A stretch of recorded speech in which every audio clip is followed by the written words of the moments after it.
An Average American Guy. Chapter 7. John had now been in the Army for 8 years. He was the go-to guy for unexploded ordnance in the Fort Bliss, Texas, and the Fort Lee, Virginia, areas, and the go-to guy for the forces in Vietnam. Carrie Lee and he had a 2-year-old daughter, the darling of her father's eye. Her name was Virginia Lee Tolliver. They called her Jenny. They also had a 6-month-old boy named John Thomas Tolliver Jr., who they called Jr. John saw his class of EOD students graduate at the end of June. He congratulated each student, shaking each hand, smiling, and looking forward to a month's leave to spend with his little family. Just as he walked out of the auditorium, a young soldier approached him. "Sergeant Tolliver? We just got a call from your first sergeant. You are to report to your company commander as soon as possible." John thanked the young soldier and went to see what was up. As he walked into the orderly room, the first sergeant looked up. "Tolliver, wait just a minute." The first sergeant stuck his head in the CO's office. "Sir, Sergeant Tolliver is here." The first sergeant told John to report to the CO. John stepped in, and the captain stood and saluted John. "Sergeant Tolliver, you are being reassigned to the 184th Ordnance Battalion." John started. "Vietnam?" The CO replied, "Yes. Vietnam. You are to report to Oakland Army Terminal at the end of next month." John stood and replied, "Sir, why didn't you just have Speedy tell me?" The CO replied, "John, the first did it out of respect for you. It's not a good thing to tell anyone, but you're the best EOD instructor here at the school and the best EOD man I know. Of course, you deserve more, but I couldn't put that on Speedy's shoulders." John shrugged his shoulders. "Thank you, sir. I guess I'll get started this afternoon." John went out to the orderly room and told Speedy, the company clerk, to get the clearance papers started. John also asked about setting up his family at a base near his home. Speedy said, "I'll take care of it, Sarge. Stop by tomorrow afternoon." "Okay?" John smiled at Speedy and turned to leave to tell Carrie Lee. But about that time, the battalion commander, Sergeant Major, First Sergeant, Captain, and Carrie Lee stepped into the orderly room and presented John with a set of new stripes. He was promoted to Sergeant First Class. There was a cake, ice cream, and punch. John's whole company was invited in to celebrate. Carrie Lee grabbed him and planted a smooch on his kisser. "Oh John, I'm just so proud of you." A very somber John looked at Carrie Lee. "I'm being sent back to Vietnam." Carrie Lee replied, "I know, I'm taking Jenny and JR to stay with your mom. She's already said it's okay. She's all alone in that house and wants to be in the kids' lives." Gunnery Sergeant Alan Smith was sipping a beer when he was called to the orderly room for a phone call. Gunnery Sergeant Smith. On the other end, Alan heard, "Smith, this is Sergeant Major Kent at the 184th Ordnance Battalion." Alan replied, "Top? You been promoted? Congratulations." At the other end, "Thanks. I got some news for you. Your buddy, Sergeant First Class Tolliver, will be arriving in country in 3 days." Alan laughed. "Where?" The Sergeant Major replied, "Saigon. About 1400. Thought you might like to pick him up." Alan replied, "You bet. Thanks Top, Sergeant Major." John walked into the terminal at Ton Son Nhut International Airport in Saigon when he saw a very familiar face smiling at him, waving, and calling, "John, John." He smiled back, "Alan." They grabbed hold and pounded the other's back. "I'm sorry you're here, but I'm glad to see you. Sergeant Major Kent told me you were coming and asked if I'd like to pick you up. So here I am." Alan shook John's hand. John responded, "I'm glad to see you, friend." They turned to the baggage claim, grabbed John's duffel bag, and left the terminal. As they walked to where Alan's Jeep was parked, they saw a young airman with a bolt cutter walking toward their Jeep. Alan hollered out, "Don't touch my Jeep." The airman started then ran. John asked, "Why is your steering wheel chained? Don't you have the new ignition keys?" Alan replied, "Yes, but every ignition has the same key." "Stupid, don't you think?" John responded, "You gotta be kidding me." Alan replied, "Nope. I could start that deuce and a half over there with my Jeep key." John thought, "I wonder how much of the American taxpayers' money paid for that stupidity?" On the drive to the 184th, they talked. Alan wanted to know about John's family. John bragged about Ginny and JR. He told Alan about the TWA scare, the Chase Bank escapade, and Carrie Lee's involvement. When I found the bomb, I told her to leave, but she said, "John Thomas Tolliver, I'm staying right here." I looked at her and said, "Sweetheart, I'm afraid for you." She replied, "Do your job. If it is that we go together." When I discovered the bomb, I said, "Cover your ears. It's going to be very loud if I cut the wrong wire." He and Alan laughed most of the way to the 184th. John asked, "And what about you? Anything exciting happen after the wedding? Any plans for the future?" Alan replied, "Exciting? I was shot up a bunch dragging some jar heads off the berm. Spent a couple of months on the Angel of the Orient, the USS Repose, a hospital ship. I think I'm going to get out at the end of this hitch. Maybe go into law enforcement." John asked, "You want to be a cop?" "Why?" Alan replied, "I can make a difference." John smiled, "If anyone can make a difference, you will." They rode for another hour, then John said, "Alan, no matter what, I want to stay in touch." Alan replied, "That goes without saying. Right now, you're my best friend." John punched Alan's shoulder. "Yeah, you're my best friend too." They finished the trip laughing. Upon reaching the 184th, they were greeted by the battalion commander and XO, Sergeant Major Kent, and John's new company commander and first sergeant. John's former platoon leader was promoted and now was the battalion executive officer, Major Unger. Everyone was glad to see John and sad that he had to be there again, but the reunion was a major plus for John. Alan turned to John, "I gotta go, but I'll see you around." "Okay?" John hugged Alan, "Thanks for the ride and the laughs. I'll stop by to see you if we're in the area." They clapped each other on the back. Alan mounted his Jeep and drove off into the sunset. The first sergeant said, "Okay Tolliver, grab your stuff and let's go get you settled." He took John to the senior NCO hooch and pointed to John's new bunk, "That one's yours." John replied, "Okay, thanks Top." The first sergeant said, "You're the first guy to call me Top." "Thanks." John smiled, "New on the job?" The Top said, "Yeah. Third day. See you around, John." "It's okay to call you John?" He replied, "It is my name." John got himself settled and went to the NCO club for a beer.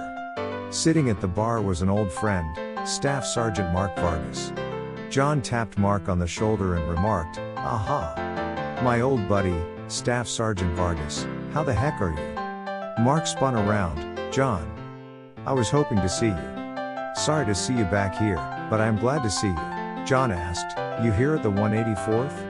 Mark answered, "No. I am with the 25th Detachment. Just stopped by hoping to see you." John asked, "Do you love me that much, or is this more than a social visit?" Mark laughed, "I love you that much. This is just a social visit, old friend." John looked at the glass in Mark's hand, "Buy you a drink? What'll you have?" Mark replied, "This is just Coke, but I'll let you buy me a Bud." John asked the barkeep for a six-pack, and the two took it to John's hooch. They sat and talked for a while about their families. Mark was married and had a son, and his ailing father lived with them. John bragged on Carrie Lee, Ginny, and JR. He told Mark about the TWA and Chase Bank adventure and Carrie Lee's part in the bank job. Mark grew somber. "John, I did come here to ask for your help. I did mean it when I said that I love you that much. You're the best friend I have here. I need someone to talk to." John frowned. "Tell me." Mark teared up, "I think my wife is cheating on me." John looked intently at Mark. "What makes you think that?" John said, "Look, don't do anything right now. Meet her on R&R in Hawaii. One thing you don't want to do is alert her if she is cheating, or you don't want to hurt her if she isn't. You also have to think about your son." John asked his friend, "What has she done to make you suspicious?" Mark replied, "She used to answer my letters quickly. Now, it might take 2 or 3 weeks. I have tried to talk to her on Mars, military amateur radio system, but she never seems to answer." "John, I'm scared." John replied, "How old is your son?" Mark replied, "He's just 2. John chuckled, "My friend, what people say about the terrible twos is perfectly correct. Your wife has her hands full. She may be a little resentful that she has to raise your son, deal with your dad, run a household, and deal with day-to-day problems all by herself. But, on the other hand, she may just be overwhelmed. So, make plans for your R&R, and when you get there, love that woman with all your might. Pick up as much of the burden as you can and let her know. Encourage her to open up to you, talk, touch, and love. Oh, and a whole lot of prayer, and I'll add you and yours to my prayer list. Okay? Mark thought a moment. What about my dad? John asked. Look, have you got enough money to stay at one of those beachfront hotels? Maybe enough for 2 rooms? And tickets for your dad, wife, and son? Your dad and son could stay together and give you 2 the space you need. Mark replied, oh, yeah, EOD pay goes to our bank. She has the tickets and reservations. So we're all set. John asked, when? Mark replied, next week. John said, let me know how things work out. Mark and John finished off their 6-pack, and Mark left. Mark told John later about his R&R. He and his wife worked out a schedule for talking on Mars, and they cemented their relationship. The trip to Hawaii and seeing Mark was therapeutic for his dad, and the old man began to recover. Mark's dad loved caring for his little grandson, giving the young couple some valuable time together. When Mark rotated back to the USA, he settled down with his little family and went back to farming. It just so happened that Mark's family bought a farm in Mountain View County, where Alan Smith became a deputy sheriff. John had been given many challenging assignments, defusing rockets, bombs, roadside booby traps, and more.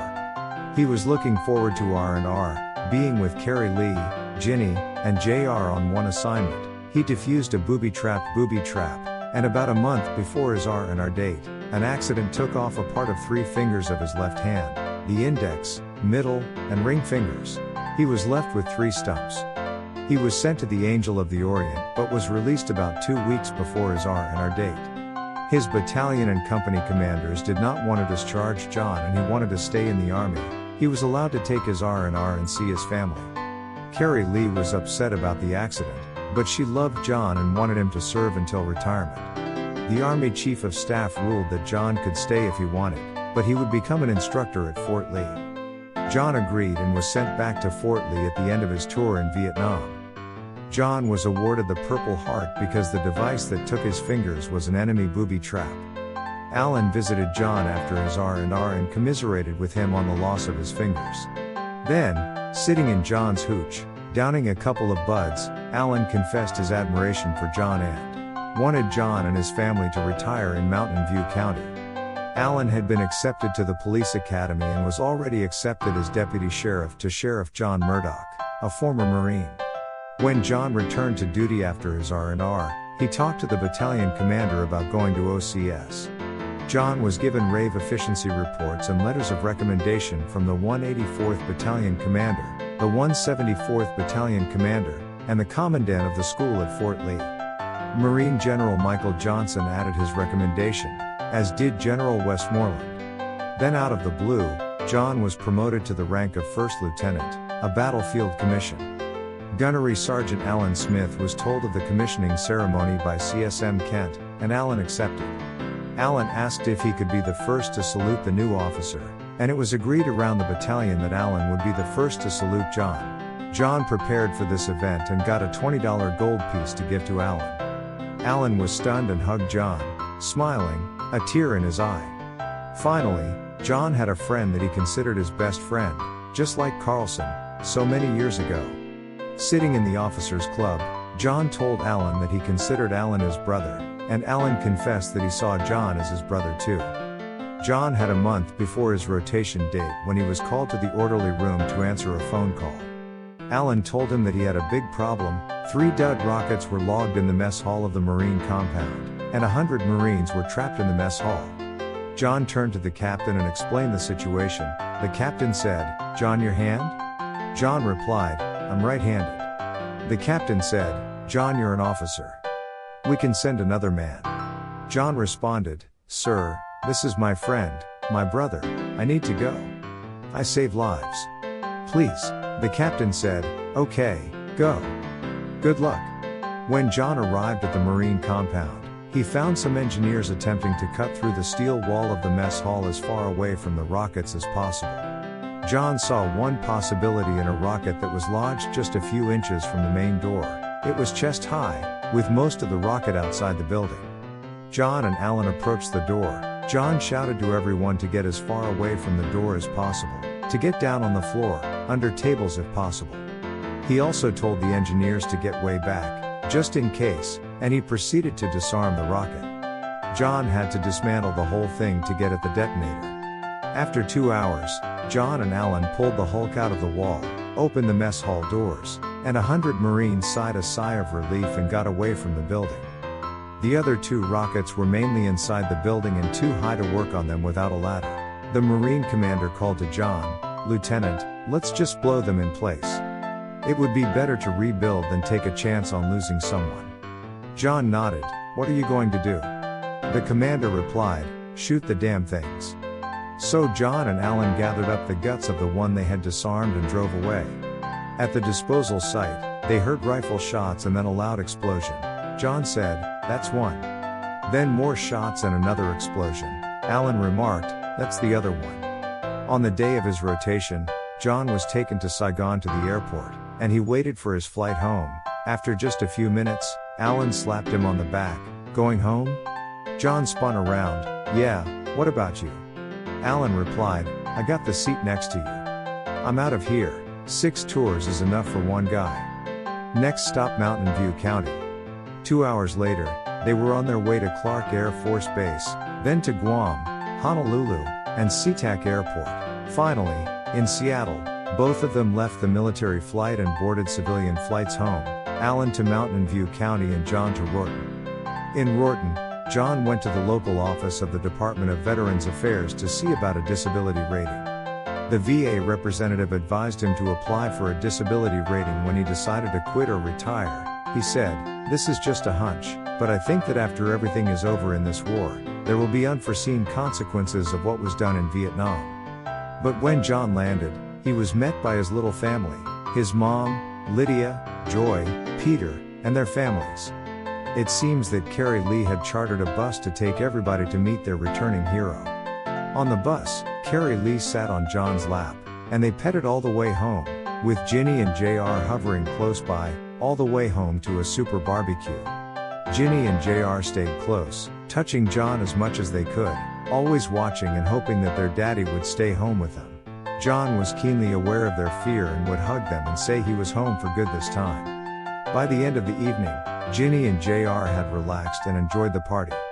As John was being shown off at Rorton High School, John saw Dr. Peterson and stepped over and smiled, shaking the doctor's hand. "Do you remember me, doctor?"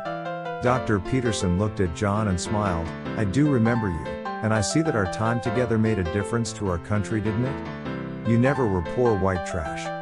Were you? Medal of Honor recipient. Respected Army officer, the foremost EOD expert in the military of your country. A man to be respected and reckoned with. I'm proud of you, John. You are not, nor have you ever been, trash."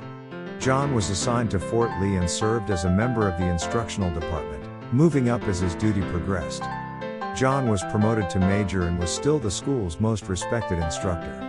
His expertise surpassed every other individual at the Fort Lee Training Center and school.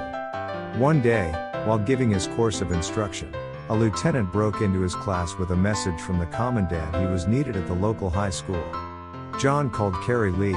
"Honey, I've been called to the high school. I assume it's a bomb. I know you wanted me to tell you if this ever happened, so I'm telling you. Our kids are at school, right?" She replied, sobbing, "Yes, they are. I'll meet you there." So John grabbed his toolbox and drove to the high school. Upon arriving, he asked the police chief, "Chief, what do we know?" The police chief responded, "This is the letter we received." The letter read, "I have planted 3 bombs at the high school. The first one will explode when a certain person stands up. The second one will explode at 3:30 p.m. and the last one is hidden, and I will give you no hints. Good luck, Major Tolliver." It was 9:30, John said, "We have time for that one. Chief, have you got bomb sniffing dogs?" The chief replied, "Yes, I'll get the bomb squad on it now." John asked the principal whether there was a school-wide public address system. He said there was. John said, "Take me to it." John's address to the school went like this: students, faculty, and visitors, this is Major John Tolliver. I want everyone to remain calm. If you value your life, you will do as I say. The school has received a bomb threat that the police, fire department, and I are taking very seriously. Do nothing. If you are sitting, stay in your seat. Do not move around. If you are standing, leave the building. I will be coming around to clear chairs and such. When I tell you, you must leave the building. Carrie Lee arrived and accompanied John as he worked. John began inspecting the classrooms. The classroom desks were easy to check. The teachers' chairs were easily checked as well. In a matter of 3 hours, every student and classroom teacher was out of the building. John was very relieved when Ginny and JR were out of the building. Then John began inspecting the staff's offices and having cleared everyone except the principal's secretary's area and the principal's office. The secretary was a lovely young lady, and John had to examine her chair around her legs. He found the bomb under her seat. Like the TWA 1011 case, John knew just what to do. Having disarmed the bomb, John told the secretary to stand. There was a click and nothing. John returned to the police chief. "Have the dogs found anything, chief?" Carrie Lee held on to John, smiling at him with tears in her eyes. "John, I'm scared, but I love you and want to be with you." The chief of police told John that the dogs had alerted in the basement of the main building. A dog handler led John to the basement and to the place where the dogs had alerted. John turned. "Sweetheart, we need a camera with color film." She turned and ran out. A few minutes later returned with a camera and gave it to John. John took pictures and then began to look around. John told the police officer and Carrie Lee to get out. The officer left, but Carrie Lee stayed. John began to remove bricks from one spot in the wall. He said to Carrie Lee, "Carrie Lee, if you're going to stay, come over here and make yourself useful. Pile up these bricks." After about half an hour, John had opened a hole in the wall, where he found a time bomb. John disarmed the bomb, and he and Carrie Lee left the basement. John, Carrie Lee, the police chief, and the chief of the bomb squad huddled, discussing the third bomb. Suddenly, John shouted, "I know where the last one is." He ran into the building, Carrie Lee following into the principal's office. "Don't sit down." John dropped to the floor, checked under the chair, and found the third bomb. The chief of the bomb squad ran into the office. "Major, please, may I have the chair just as it is? I want to study it for future reference." John turned to the principal. "I'm okay with that, but it's your chair." The principal shrugged. "Okay, take it." John spoke with the chief of police. "This is the same MO as the TWA 1011 in the Chase Bank in El Paso. You need to look for a trusted person in all 3 cases, someone who would have uninterrupted access to each place we found a bomb, like a night watchman." The chief replied, "I'll call in the FBI. Who knows, maybe this time they will be able to find their butts with both hands." Ha ha ha. John was promoted to lieutenant colonel and made the school's executive officer, which did not sit well with John, away from the students and from disarming explosives. John had 3 years to retirement, so he did his best to do his duty. The commandant had called for an award ceremony and told John that he would officiate at the ceremony. At the ceremony, John was surprised to see some very familiar faces: Marine General Michael Johnson, Gunnery Sergeant Alan Smith, and the Chief of Staff of the Army. These old friends approached John as the adjutant read a set of orders. "By direction of the President of the United States of America, Lieutenant Colonel John Thomas Tolliver is promoted to the permanent rank of Colonel in the United States Army, and is awarded the Soldier's Medal for continuous acts of courage and valor."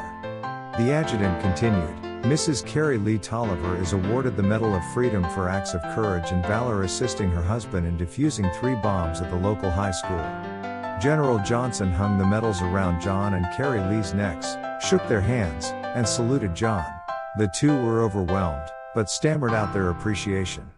After the ceremony, Alan, Susan Smith, John, and Carrie Lee went to the officers' club for dinner, but the club manager refused to admit an enlisted man. About that time, General Johnson and the Army Chief of Staff entered the club and ordered the manager to admit Alan as their guest. John, Carrie Lee, Alan, Susan, and the two generals dined together. Later John, Carrie Lee, Alan, and Susan became closer than ever.